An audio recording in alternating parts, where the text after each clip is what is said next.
everyone. Welcome to Unchained, the podcast where we hear from innovators, pioneers, and thought leaders in the worlds of blockchain and cryptocurrency. I'm your host, Laura Shin, an independent journalist covering all things crypto. If you love Unchained, be sure to let the world know with a review on Apple Podcasts. Those reviews help new listeners find out about the show. Also, spread the word on Facebook, Twitter, Slack, Telegram, and wherever you discuss crypto. And don't forget to follow me on Twitter at Laura Shin. This episode is brought to you by StartEngine, an ICO platform focused on issuing securities tokens in compliance with SEC rules. StartEngine can help your business launch a regulated ICO. Go to startengine.com/unchained for a 20% discount. StartEngine does not provide legal advice. Today's guest is Taylor Monahan, CEO of MyCrypto.com and co-founder of MyEtherWallet. Welcome, Taylor. Thank you so much for having me, Laura. Let's start talking about both MyEtherWallet and MyCrypto. Since you recently left MyEtherWallet to start MyCrypto, what does MyEtherWallet do, and how does MyCrypto differ from MyEtherWallet? That is an excellent question, Laura. So we have to kind of go back in time a little bit to sort of get the full story of how this evolution occurred. And it really comes down to me as a founder just being completely unprepared for everything, doing things right in like the company structure side of things. So, for example, setting up a company, having all the paperwork done and signed, none of those were priorities because we just wanted to build a product. So over the past, about 6 months, so the end of the end of 2017, beginning of 2018, we really wanted to frankly get our shit together and make sure that, the company, the team, everything was really put together in a solid manner. And the reality is that nothing was set up right. So a lot of the differences between MyEtherWallet and MyCrypto are actually things that the end user doesn't care about at all. They are things that give us security. They are things that give us the legal standing to be protected. There are things like we can now have bank accounts and potentially do stock options for employees and have real employees, and all of these things that were limited beforehand. In terms of from a product standpoint and the things that users might actually care about, with MyCrypto, we're really looking to just go full steam ahead and deliver not only the web interface that we have right now, which is very, very similar to MyEtherWallet, but desktop apps, mobile apps, just enhanced security, enhanced deploy systems, a whole bunch of really fancy stuff that make the user experience better and hopefully help cut down on some of the phishing issues that we've encountered over the last 2 years, pretty much.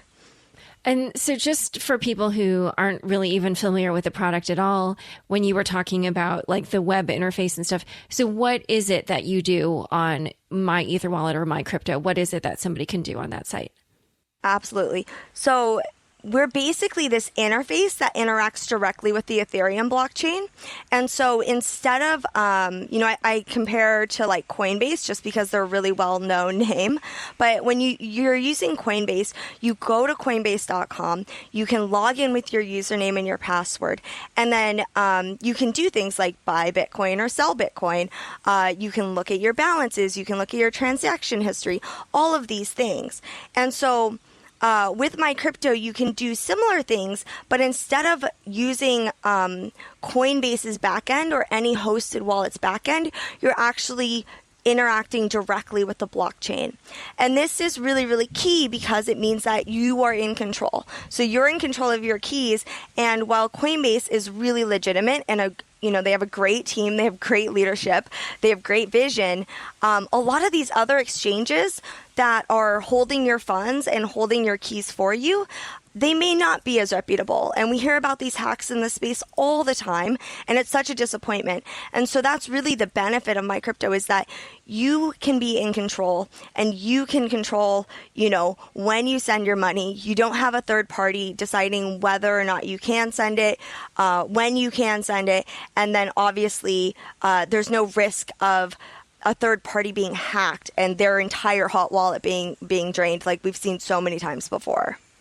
So then I like this comparison that or this contrast that you drew with Coinbase. So essentially, when I create an address on MyCrypto, what is that doing exactly? Because like I know, for instance, that I can even use MyCrypto or MyEtherWallet offline. So what is happening exactly?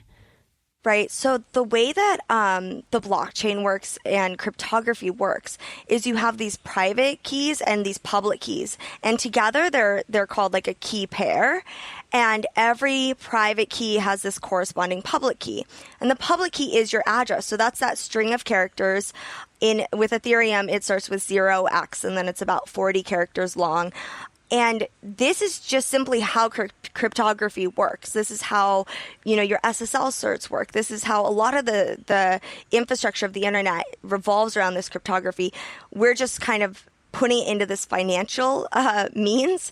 And so with MyCrypto, when you go and you're creating an address, what you're doing is you're deriving this key pair. And the hardest part about that is just truly randomly generating this key pair for you, and then you take that and you decide to use it. It's actually quite simple relative to, say, Facebook or Gmail or Coinbase, where you have a user account, you have a user email, you have information that's tied to that account, whether it be addresses or your credit card number or your email address or whatever these pieces of information is. With MyCrypto, you just go and we're going to handle all the hard math and the cryptography for you, and we're just going to give you that address. And it's all cryptography. This is all just based on really fancy math. It's not based on like a server-side authentication like you have with Gmail or Facebook or Coinbase even. And so when we say, you can generate a wallet offline or you can send offline, as long as you know what type of math is being used, it doesn't matter if you're online or offline, because you don't need to go access a server somewhere and you don't need to go check with it. You just know that as long as everyone's doing the same math problem, they're going to get to the same answer. And so it's really quite remarkable how it all works. And it's really different. I think that's the best word for it. It's really different from, say, your traditional login systems with Gmail and Facebook and Coinbase. So essentially what's happening when I go on there is that the service is creating a pair of keys for me, one public and one private. Is that correct? On the Ethereum blockchain? Right, exactly. And then really what you're doing is you're simply deciding that you're going to use this key pair. Like, you've decided this is my address. And so these key pairs are totally randomly generated. There's about a bazillion of them that you could choose from. And you're just saying, hey, this is mine. I'm going to use this moving forward. And that's it. Okay. And then when I create a password on there, what exactly is that doing? So the password is encrypting the private key. And the reason that we encrypt it for you is because this single piece of information is essentially controlling either hundreds of dollars or thousands of dollars or potentially millions of dollars. And so by encrypting it, we just put another layer of protection on top of the private key, so that ideally, let's say you store it somewhere a little bit insecurely, someone gets their hands on it. Ideally, they'd also need that password and they wouldn't have it, so they couldn't steal your money. That's obviously in an ideal world. So I also know that it's possible for me to connect my crypto address or my EtherWallet address to, say, Ledger or MetaMask or some other service. So what does that mean at that moment? Like, does it mean that I have, in essence, sort of like two private keys to access the same funds? Sort of. So when you're using MetaMask or Ledger or Trezor, essentially, instead of using a private key that you generated on MyCrypto, you're actually using this private key that's stored in this external place. And it's one of the reasons that we love hardware wallets so much, is that they essentially have this private key on the hardware device itself. And it's not on your computer. It's not on your cell phone. It's on this dedicated device. And so you still have one private key, and it still has, well, in the case of Ledger, you have like multiple addresses, but there's still like one core private key. And then you can then what ends up happening is that MyCrypto talks to the ledger and they communicate back and forth, but at no point is the actual private key, this very, very important piece of information, ever sent to MyCrypto or even your computer. And that's why we love hardware devices so much, is that it's this worry-free device that you can just use if you go to like a phishing website, or if you, get like a keylogger on your computer or something terrible like that. Your funds are still safe because the funds are stored on the blockchain, and then the device is storing your access to those funds. Huh. So the MyCrypto address sort of enables me to interact in a web environment, but with funds that are maybe contained offline. Is that what you're saying? Yeah, essentially. It's a bit complicated, and because there's nothing in this world like it, it's quite hard to explain, and I haven't gotten, the best at it. But because, how do I say this? So because you have this hardware device, and the hardware device contains this one piece of really, really important information, which is your private key, it can communicate with MyCrypto or another interface, and without sending the private key itself, it can send the data that you need. So whether that's your account balance, whether that's your address, or whether that's the fact that you want to send this transaction. So, I want to send 1 ETH to this address. The ledger can handle all of that. And then we will just communicate just the public information out to the world so that your transactions actually broadcast and you send your funds. Okay, so let's go back to when you first started MyEtherWallet. What were the options out there for interacting with the Ethereum blockchain all the way back then? So back then it was just Geth, which is the Go Ethereum client, and then there was a C++ client. And that was it. And these are both command line interfaces, meaning that you had to open terminal and type in commands in order to generate a new wallet, send your funds from one place to another, etc. And so that's really, the tool that we built was really just a response to the lack of graphical interfaces out there. It wasn't, we didn't plan on this becoming this huge company. We didn't plan on this, kind of taking over our lives in the way it has. We really just, were like, hey, I want buttons. Other people probably want buttons too. Let's make a simple interface with buttons. And so I think that sort of gets to your personal story, which is pretty interesting to me. You started out in film school, which isn't really the typical background for someone in your position now. So how did you end up getting into crypto and founding MyEtherWallet? It's definitely been a remarkable journey. My mom has always said that I kind of find my own path in life, and I never take the easy path. So, as you said, I did go to film school. I eventually dropped out of film school, and I was basically just looking for anything interesting, literally anything interesting to do. And this was in 2010. And so the economy just wasn't the greatest. We were still recovering from the recession, especially for a liberal arts school dropout. The world was not, I was pretty convinced I was going to be a broke college dropout for the rest of my life. And so what I did was, I found a job that enabled me to utilize my skills that I had learned in film school. And then I just basically expanded my skills as much as I could in order to try not to be fired. And really, that was my job? goal. So it was for this company called Americhip.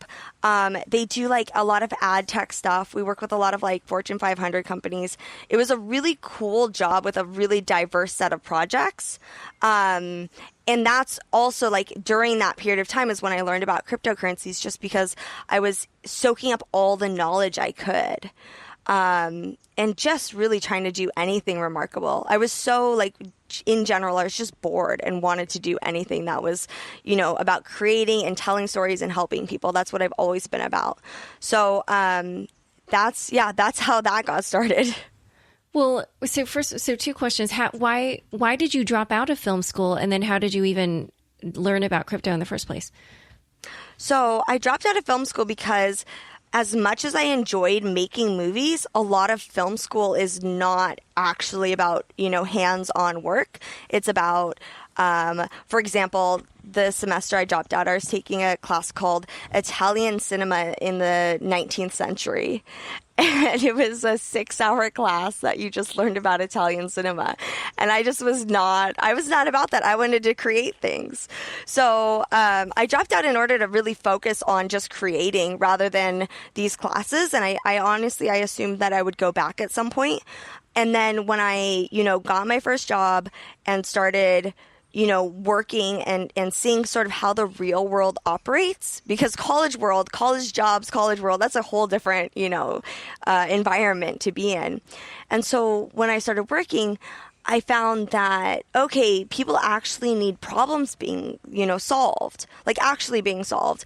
And people have, different needs and different desires. And you can create things, whether it's film or a simple website or, some marketing piece, and that'll adjust their needs and that'll adjust their goals. That'll adjust, whether it's something that is lacking or a new product that they're launching or whatever it was. And I found that really interesting. And I found it satisfied my same, wanting to tell the story that I really enjoyed in film school, but in a much more real world, tangible sense. So it was during that time that I think it was probably a Mashable article that I read about Bitcoin, and I just got intrigued. And I think everyone's story is about the same from there. But you fall down this rabbit hole of just seeing the possibilities open up in front of you and seeing all the different things that, this could change the world, or these could change these inefficiencies or whatever it was. And it was just, I was so drawn to that. My imagination was completely captured. I was down that rabbit hole pretty fast. And do you remember when you read that? So I remember that we started reading about Bitcoin, and really me and a couple close friends started sharing information as it was going up to that 1200, so that first Bitcoin bubble. But we didn't buy any until it started going down. So it was definitely not the most ideal time to get into Bitcoin, but it was definitely a good learning experience. So it sounds like that was late 2013, early 2014? I believe so. It was right during the initial Bitcoin bubble. And so we ended up getting into it on the way up, and then we were buying on the way down, which obviously is not the ideal way to do things, but was a really great learning experience. And then what were you trying to do on the Ethereum blockchain in 2015 that got you, to start MyEtherWallet? So we had participated in the Ethereum presale. And so honestly, we weren't trying to do anything fancy. We just wanted to safely store our Ether somewhere. And so we created this little tool that would just allow us to do that without having to trust my personal abilities using command line. That was really the only goal, was okay, we're going to take a really simple problem. We're going to make a really simple solution. That way I don't have to type in commands to move this Ether around, which is a good thing. And then we'll go from there. And honestly, it was really that simple. And it wasn't until... so that was mid 2015. It wasn't until during 2016 that everything sort of changed and things started getting a little bit more serious. So the DAO happened. The DAO got hacked. The hard fork happened. All these different things happened. And we just kept iterating and responding to feedback. That was it. It was just, people needed stuff. We built stuff. That was it. And so you keep saying we. Who is we? So the original two of us is his name's Kosala. He goes by the username KVHNuke. It was me and him, and that's it. All the way through, almost all the way to the end of 2016. And then when stuff started getting kind of really hectic, my husband jumped in and started helping out as kind of like a life raft more than anything else, just trying to keep us afloat. And then during 2017, when stuff got really, really rough, that's when KVHNuke, there's always sort of a breaking point, if you want to call it, or a turning point. And for him, it was during this ICO madness that, for one reason or another, things started breaking down in our communication, in our partnership. And I really can't, I can't really like put words into his mouth or like, say what he was thinking or what he was feeling. But I can say for me personally, during these crazy ICO times in mid 2017, it was probably one of the most stressful periods of my life. And just, everything was being thrown at us.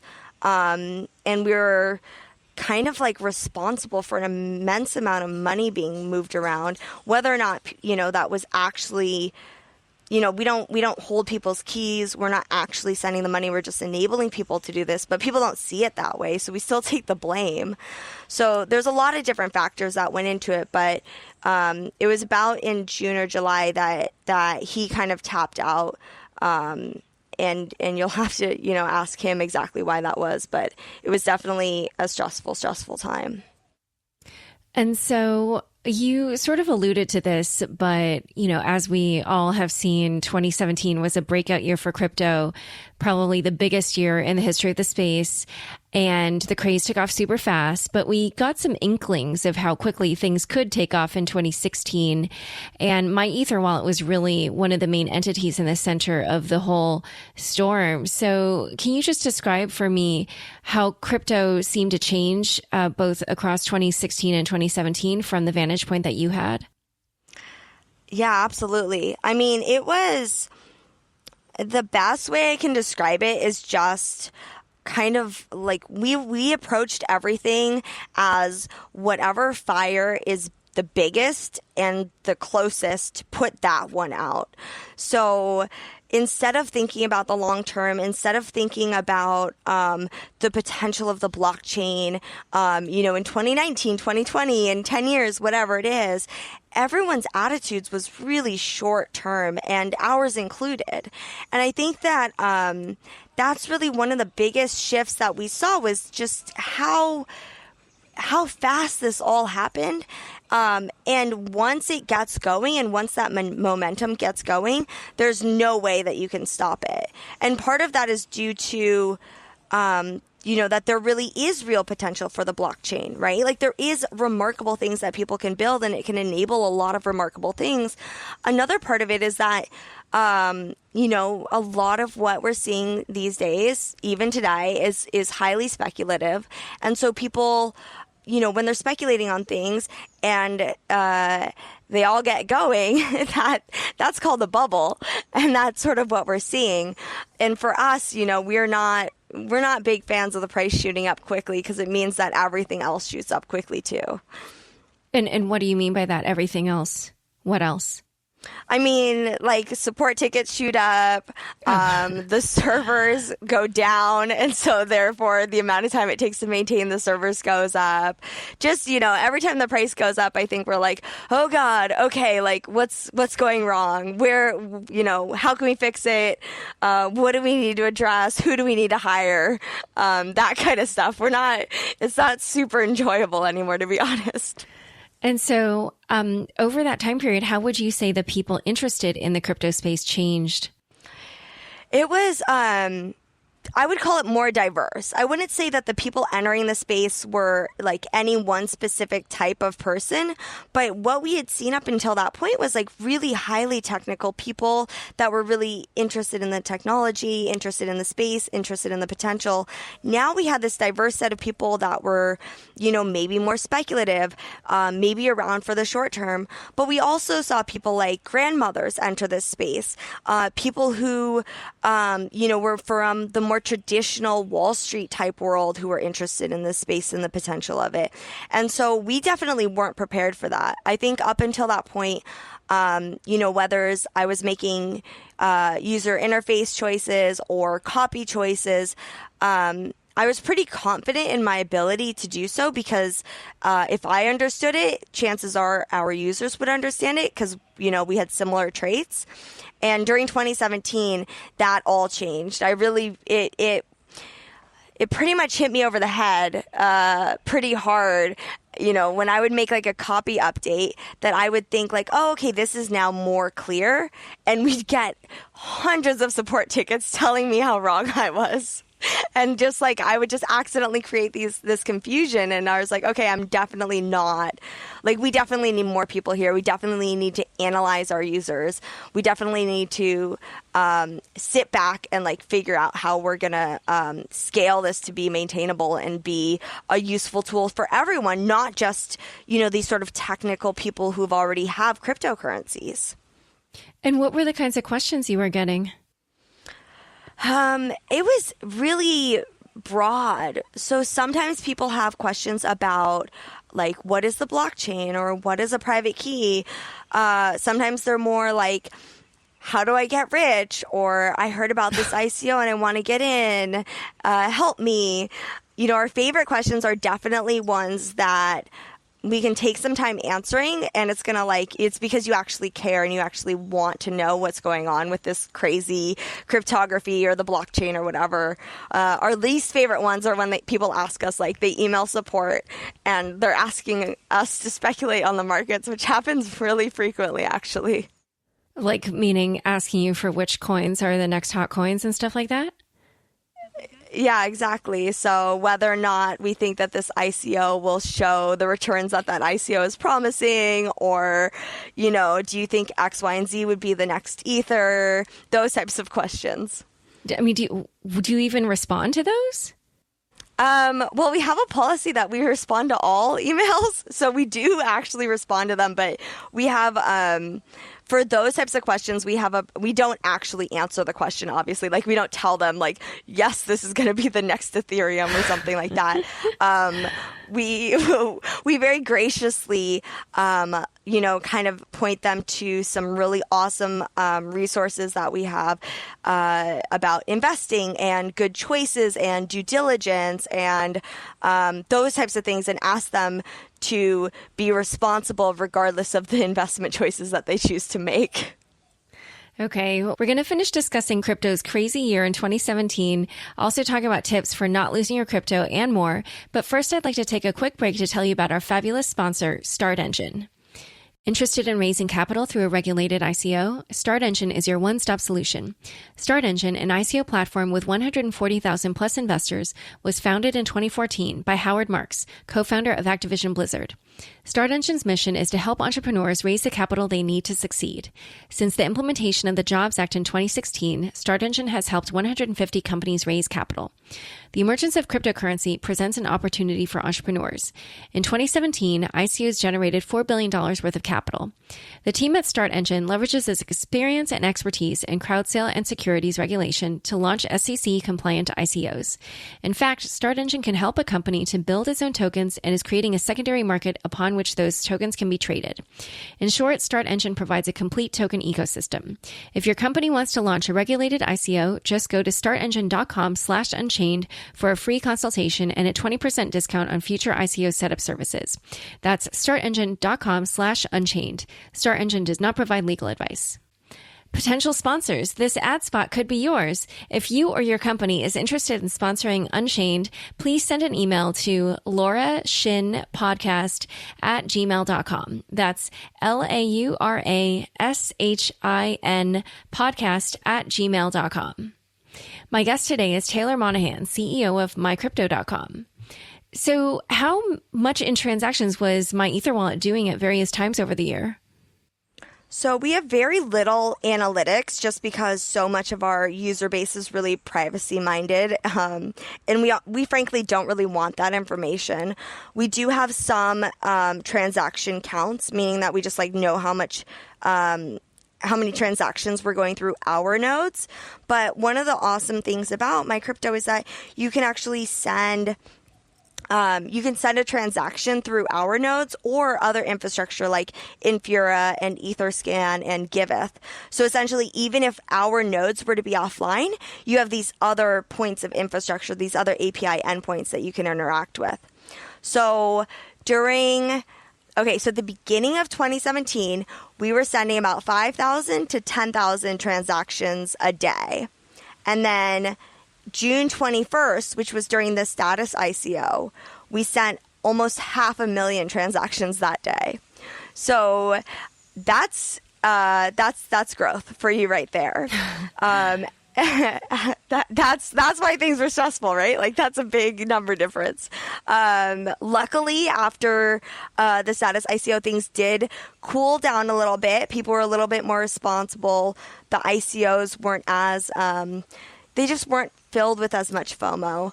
And then in about November, December, when CryptoKitties hit, we were right back up to those levels that we had seen during the status ICO, but just more sustained and no end in sight. And then that's almost more scary than an ICO, right? Because you're like, when is this going to end? Is this the new normal?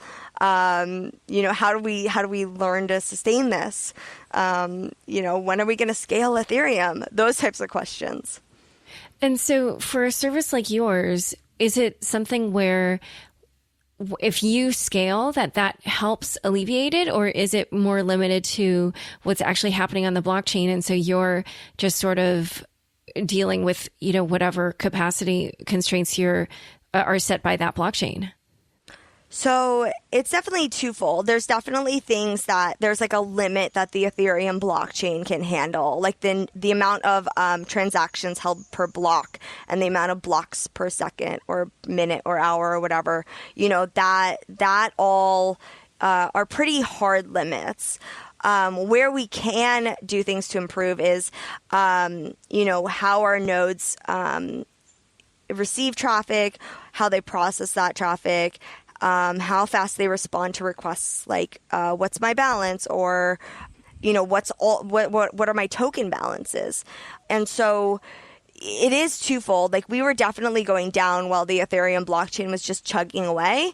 In December, January, we started seeing the limits being hit on the Ethereum blockchain itself, though. And so then, now we need to talk about, okay, so when is proof of stake? How is that going to be rolled out safely?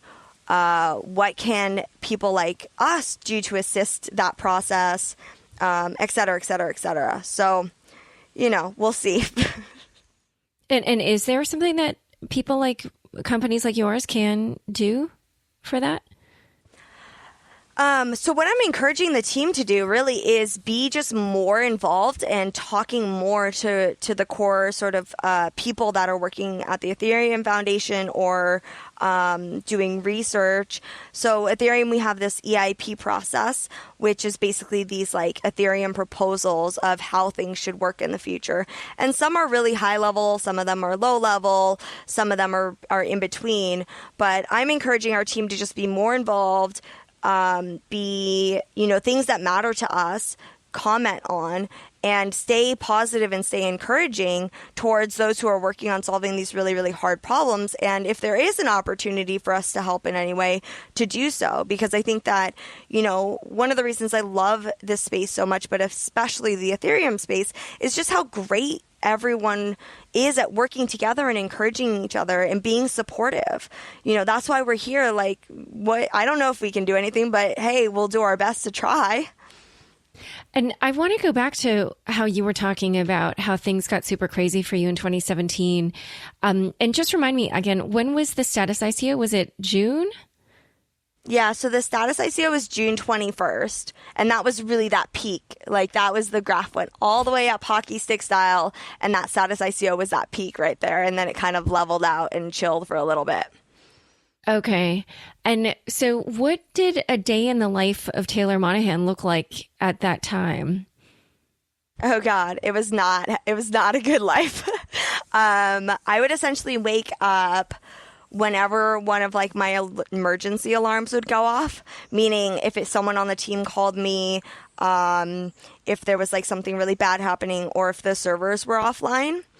And usually that was like, it really just depended, but it was usually about 3 hours after I'd gone to sleep. So if that was at 9 a.m., I'd wake up at 9, I'd put out whatever the fire was, that was that fire. I would try to either prepare for the next ICO. I would try to answer support tickets because our support staff was like not fully up to date at that point. I think we had 2 people working support during the status ICO. And we would just like try to crank through as many tickets as we could. We tried to update the site in as many ways we could in between ICOs to inform people about the important things so they didn't have to email support. And then I would like basically repeat those sorts of tasks. So either updating the website, updating the knowledge base, answering support tickets, talking to people in the community about things that were going on. We had phishing websites, so a lot of times I'd be sending takedowns for that or finding them. And then at some point, I would take a nap, meaning I would just like fall fast asleep, like pass out for a couple hours and then repeat that. And so I was essentially sleeping like on a cycle where I'd like nap just periodically whenever I could catch a couple hours worth of sleep. And it was not like, that's when I say like it wasn't healthy, like it was not fun. My husband would literally just like bring me food. He was helping with support tickets. It was just rough. Like it was just like we didn't have enough people to help. There were too many people to help. We were seeing people lose heaps of money. It was, whether it's the phishing sites or like not being educated about how to invest in an ICO or whatever, it was like terrible to just be constantly inundated with emails about people who entered this space hopeful and then, suddenly had their funds lost. Like that just really, really sucked. And I really wanted to fix it. And it's not an easy problem to fix. And so, like, given this experience and all the problems that you saw people were facing, what do you think are the main issues in the crypto community or around Ethereum, I guess, specifically, and what needs to be solved next for people, for wider adoption to happen? I think education is really, really key. And I think that, I used to think that just educating people more and having like a better user interface would solve a lot of the problems that we're seeing. But, more and more I'm thinking about what are the practices that we allow. So, for example, allowing people to connect via their private key in their browser by going to a website. Like that's something that people are kind of taught that is okay because we're like, okay, yeah, go to mycrypto.com, type in your private key, off you go. And then when they, when they go and an ICO promises them free money or they end up on a phishing site accidentally, they never have that stop moment. They never have like, oh, hey, pause. Is this the correct website? Am I in the right place? Is this a scam? They never have those moments. So I think that educating the user is massively important, and we need to do a better job with our user interface, with the language that we use, with even not language things like icons or illustrations to really get our points across and warn people about, the dangers of cryptocurrencies. And I also think that instilling best practices in our own website would be immensely helpful. And that's one of the reasons that we're literally building as fast as we can on desktop and mobile apps. So we can start educating people and be like, okay, private keys in the browser are not necessarily a good thing, and you need to think twice before you do it. Okay, so here's something that I don't understand because I actually have not actually used the service. I've generated a private key, but then obviously I didn't have like money attached to it or anything, so I never used it again. But if I go back to the site and let's say that I do have funds in that address, then how does that work? And then how does a phishing site get me to give them the money, accidentally? Right. So with the private key options, and this is just like if you enter your private key or your key store file, if you're on our site, it just unlocks your wallet and it gives you access to, it'll show you your address, it'll show you your balance, it'll show you your token balances, etc. And unfortunately, like even though we don't transmit your private key at any time because it's not necessary, if you're on a fake website, the fake website will transmit your private key to their servers. So essentially, if you're on, we're seeing very creative versions of both MyCrypto and MyEtherWallet. We'll see 3 L's instead of 2 L's. We'll see zeros instead of O's, those types of things. If you accidentally end up on one of these sites, when you go and you unlock your wallet, instead of everything remaining on your computer, it'll send that private information out. And so once they have that private key, then they have access to your account and they can do whatever they want. And that's obviously like incredibly detrimental to your average user. Yeah, and I remember that there was a phishing scam with MyEtherWallet where instead of the two L's, it was two capital I's, but in a sans serif font, which is what our browsers use. You can't tell the difference. So one other thing I was wondering about is how did MyEtherWallet make money, and how is MyCrypto going to make money? So MyCrypto relies exclusively at this point on just kind of these rev share models. So we have agreements with Coinbase, who else? Coinbase, Shapeshift, Ledger, Trezor, and Ether cards. And essentially, if you either purchase a hardware wallet or an Ether card through our affiliate links, or you buy Ether with USD via Coinbase, or you trade Ether and tokens via Shapeshift, we get a really small amount back due to that transaction. And so that's awesome. And we do actually pretty well off of those. Like I was surprised. I think it's because, I don't know, it's because we make it easy, but I also think that it's a huge, our users are like really big fans of us. Like, I'm pretty sure they're really like clicking those affiliate links with purpose. And I just like, I'm super grateful for that. Moving forward though, I'm really excited to start playing with other monetization strategies that find the right balance between giving users really useful features and also monetizing so that we can have a sustainable business. And some of the things that we're talking about are things like delayed transactions. And that's a good example because it's something that you don't need it to do. You don't ever have to. Like, I don't want to just put transaction fees on things. But if you find that feature useful, so if you find the feature of, hey, I want to send money in an hour or a day or a week useful, paying a really, really small transaction fee for that would be awesome. And there's a lot of things that smart contracts enable us to do that hopefully will help not only our business be sustainable, but also smart contract developers and other developers in this space, help them have sustainable businesses and keep building awesome things. It's sort of like scheduling payments or something like that. Like if you have like bill pay, but you don't want to pay it until later. Right, exactly. So delayed transactions they can be used for things like bill pay. They can also be used, let's say that you're on a plane during an ICO that you really want to get in on. You could schedule that transaction up front and be like, hey, send this transaction during this time. There's a lot of different use cases for it. But to build it in a decentralized fashion that then kicks out a very small fee back to the person who helps broadcast that transaction, that would be really, really awesome. And it would almost be like a little secondary market. And it's not necessarily paying out to us. It could be paying out to any people who want to make money sending these delayed transactions, which is, I think, even more remarkable and cooler. Huh.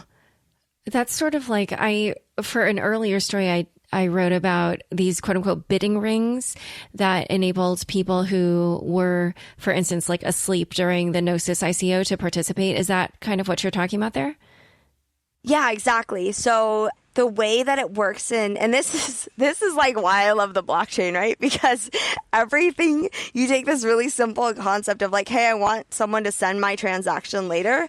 And then someone creates this like super fancy smart contract that becomes this decentralized way. So what these would do is essentially you decide you want to send a transaction at a certain time. You would fill in the details and send all the necessary information. And then any party on the internet that was kind of watching for these types of transactions could pick that transaction up and then broadcast it at that time. And this could be done like almost automatically. So just like almost like mining, right? Like this is not, they don't go and like actually manually do the math themselves. Like the computer just does it. It could be set up sort of like that. And MyCrypto could be one of the people that send these transactions at the specified times, but there's also other parties. And so you're incentivizing these parties to send the transactions for these people. And at the end of the day, everyone wins. And it's decentralized. I just think it's the coolest thing. Yeah. I thought that was an interesting detail when I reported that. You've also said in other interviews that you hate initial coin offerings. Why? I do. And, I have to like remember to like balance it because, it's not that I hate the concept of them. Like, I think that just like everything in this decentralized future land, they're perfect in the sense that you allow this decentralized crowdfunding mechanism to reward people who are building things. The reason I hate them in their current form is that most of these projects are raising far too much money with far too little work, and really the greed is overpowering, but also just like the really just flat out scammers and fraudulent ICOs. And so while I'm a huge fan of, say, like the Gnosis team, the Golem team, the Status team, like, these ICOs, like, I think that they have good intentions and they want the best for the ecosystem. A lot of what we saw in 2017 was just flat out scams. And that's where my hatred comes from, is just people taking advantage of other people for really no reason except for money. Yeah, as a reporter, I also saw how much the space changed in that fashion, and it was also really disheartening and what's the word? Disgusting, frankly. But anyway, you've also said in other interviews that it was, quote unquote, not in the game plan to run a company ever, which I thought was pretty funny. And you also said you'd never been an employee before and that you don't even know what it's like to be an employee. So how did you learn how to run a company, and what principles are you using to guide yourself? So I'm definitely flying by the seat of my pants. I definitely I listen to the feedback from my team more than anything else. I talk to other people who've run companies, but at the end of the day, it's a lot easier to make decisions on what is best for my team by just asking them, hey, what do you guys think is best for you? And it's really quite interesting because I think that in a lot of traditional businesses, like my dad, for example, was laughing at me when I told him this because he was like, he just couldn't fathom asking the people who work for him what they think is best for for the company. But I really rely on the people around me and especially my team to sort of guide me and tell me things like, hey, what benefits are valuable to you, for example. Would you rather be a contractor or an employee? How do I incentivize you? How do I make you happy? And they're really best suited to answer those questions.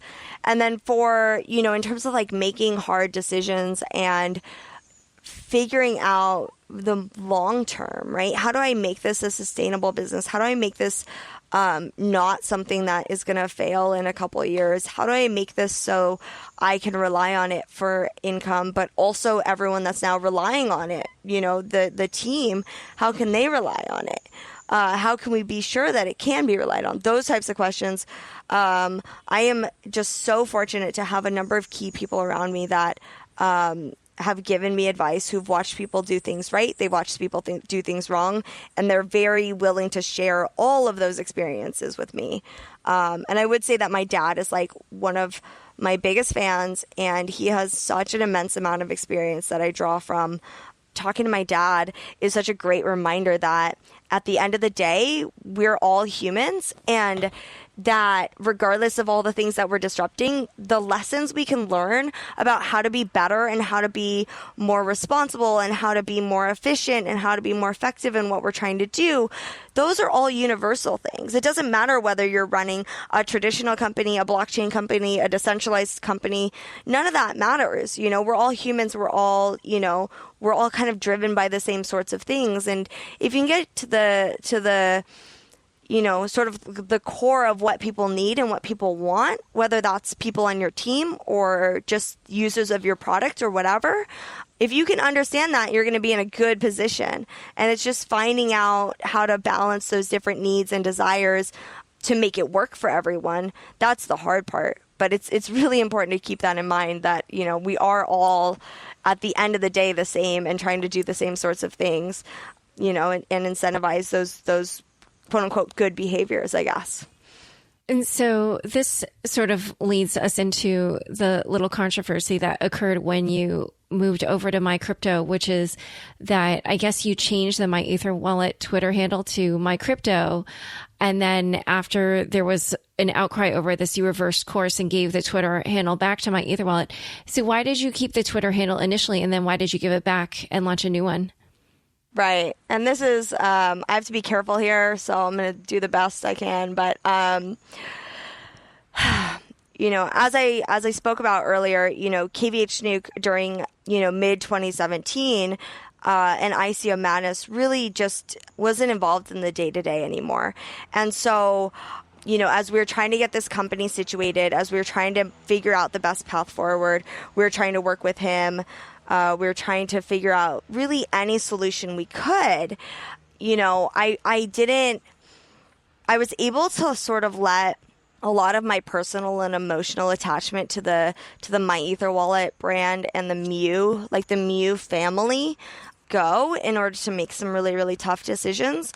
But I really just never felt comfortable giving the Twitter to someone that wasn't going to use it.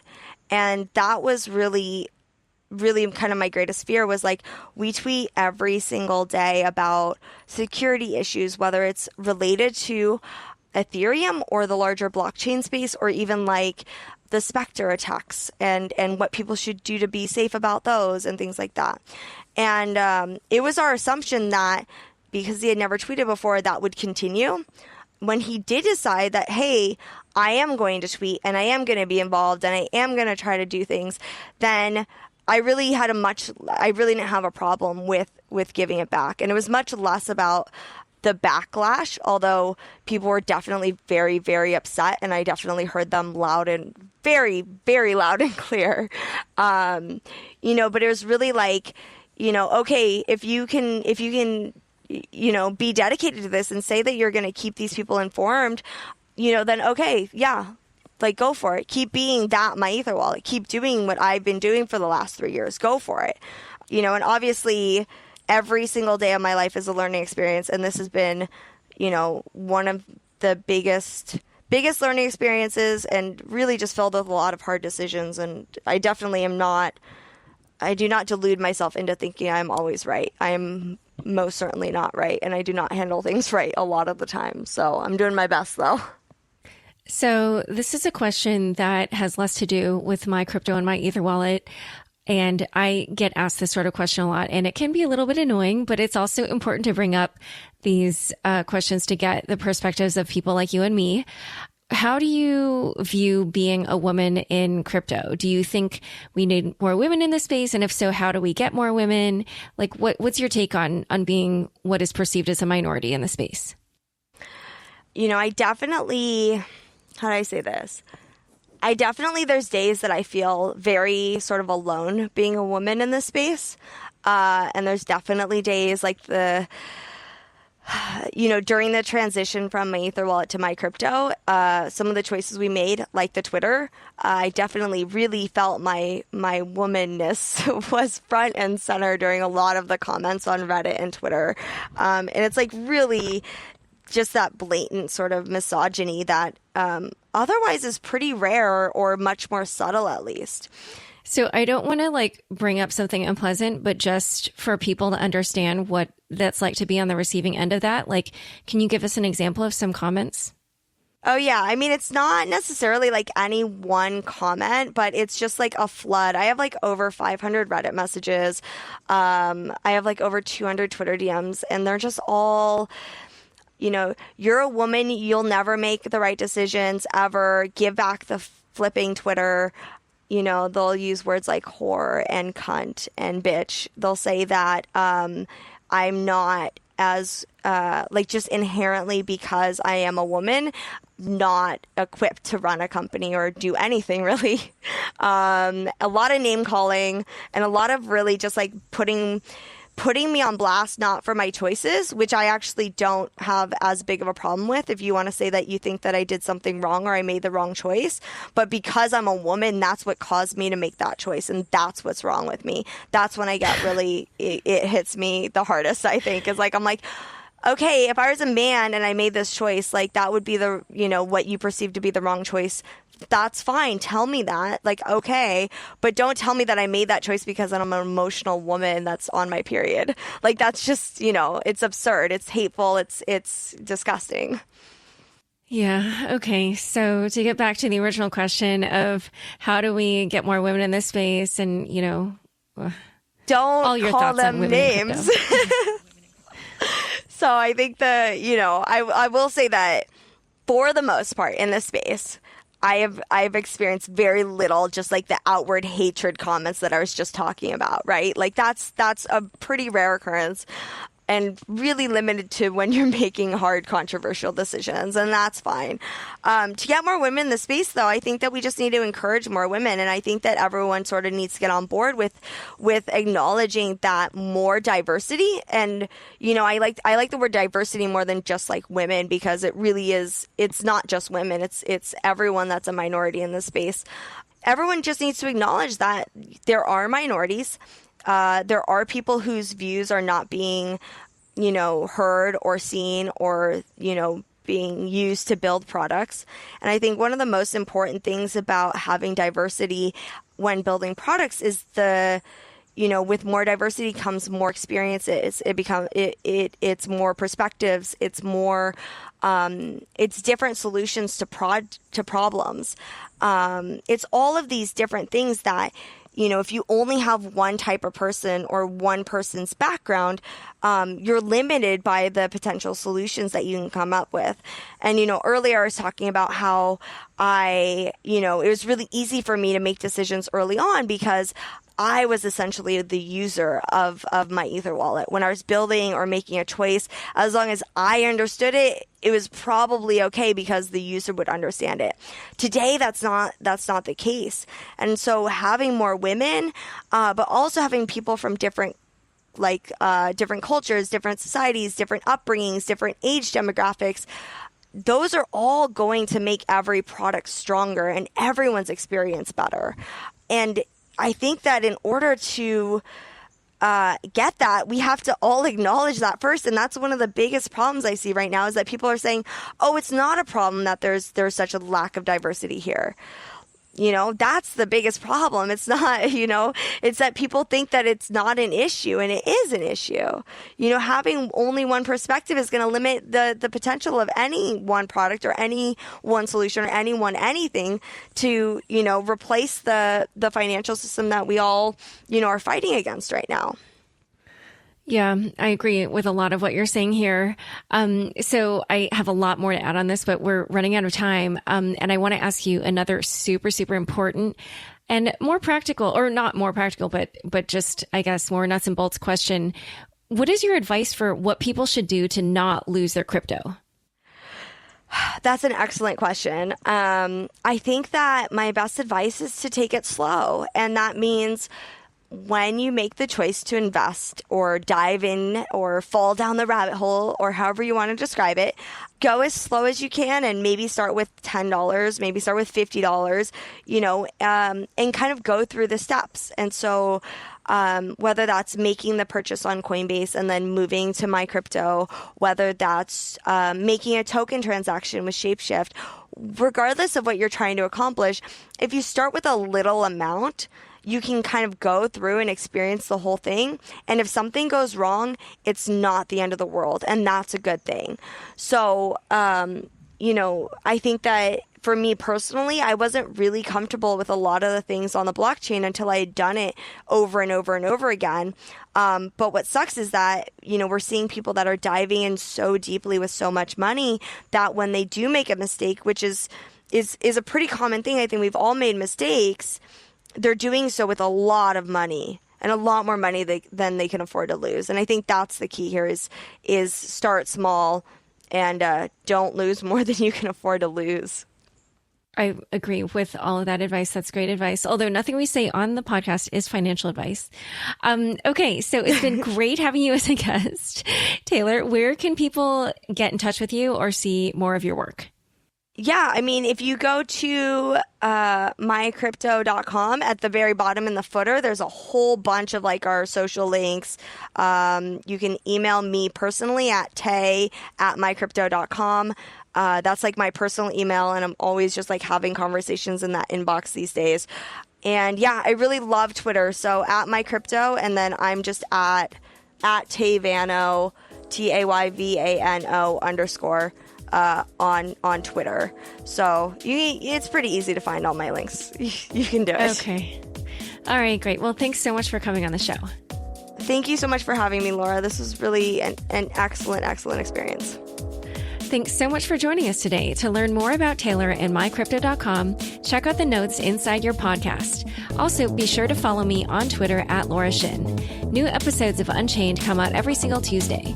If you haven't already, rate, review, and subscribe on Apple Podcasts. If you like this episode, share it with your friends on Facebook, Twitter, or LinkedIn. Unchained is produced by me, Laura Shin, with help from Elaine Zelby and Fractal Recording. Thanks for listening.